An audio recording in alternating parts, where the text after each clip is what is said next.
কড়াইয়ে তেল দিয়ে কুচনো পেঁয়াজগুলোকে দিয়ে ভালো করে লাল লাল করে ভেজে নিতে হবে। তারপরে তার মধ্যে আদা বাটা, রসুন বাটা এবং একটু লঙ্কা বাটা দিয়ে ভালো করে মশলাগুলোকে একটু কষিয়ে নিতে হবে।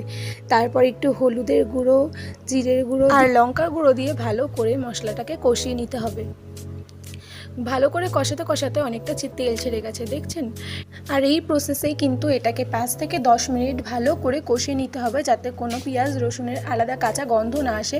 এর মধ্যে এবার কাঁচা লঙ্কা কুচি এবং মাছগুলো আমাদের ছেড়ে দিতে হবে এবং ভালো করে কষাতে হবে, যাতে মাছগুলোর মধ্যে নুন হলুদ দুটোই ঢোকে। এবং আমাদের কেটে রাখা বেগুন এবং আলুগুলোকে ভালো করে কড়াইয়ের মধ্যে দিয়ে তার মধ্যে একটু নুন ছিটিয়ে আর হলুদ দিয়ে ভালো করে কষাতে হবে, যাতে এটা আমাদের মজে যায়, জিনিসটা নরম হয়ে যায়।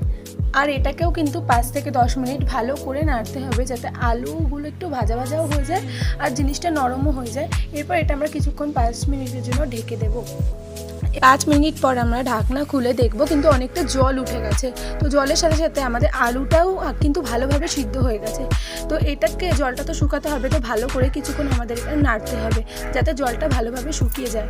আর এইভাবে শুকাতে শুকাতেই কিন্তু কালারটাও সুন্দর চলে আসবে, কারণ বেশি নাড়লে ভালোও হয়। আর এইভাবে কিন্তু আমাদের অনেকটা ঝোল শুকিয়ে গেছে, প্লাস কালারটাও কিন্তু সুন্দর হয়ে গেছে। এরপর ভালোভাবে নাড়তে নাড়তে আমরা এর মধ্যে 2-3টি লেবু পাতা ছিঁড়ে দেবো, যাতে স্মেলটা খুব সুন্দর আসে। আর লেবু পাতা দিলে কিন্তু লোটে মাছের স্মেলটাই চেঞ্জ হয়ে যায়। তো এটাকে ভালোভাবে নাড়তে থাকবো। এবং দেখুন অনেকটা ঝোল শুকিয়ে গেছে আর মাখা মাখা হয়ে গেছে জিনিসটা। এটাকে আমাদের আরও শুকাতে হবে, তার জন্য কিন্তু আমাদের অনেকক্ষণ ধরে ভালোভাবে নাড়তে হবে। এবং ভালোভাবে নাড়তে নাড়তে এটা কিন্তু একদম সুন্দর একটা আঠালো ভাব চলে এসছে এর মধ্যে। এবং এটাকে আমরা একটা পাত্রে নামিয়ে নেব এবং কড়াইটাকে গরম করে আবার তেল দিয়ে, তেলটা গরম হলে এর মধ্যে কিন্তু দিয়ে দেবো টমেটো কুচি। এবং টমেটো কুচিটা এবার ভালো করে ভেজে নেব। তার আগে আমরা অল্প একটু নুন দিয়ে দেবো। নুনটা দিলে কি হয় না, ভালো করে টমেটোটা মজে যাবে। তো এইটাকে ভালোভাবে ভেজে নিয়ে আমরা এর মধ্যে দিয়ে দেবো সেই ঝুড়াটা, মানে যেটা আমরা আলাদা করে সরিয়ে রেখেছিলাম। এবং এটাকে ভালো করে নেড়ে নেব, যাতে টমেটোটা ভালো করে এটার সাথে মিশে যায়। আর ভালো করে নাড়তে নাড়তেই এর মধ্যে দিয়ে দেবো আমরা ধনেপাতা কুচি।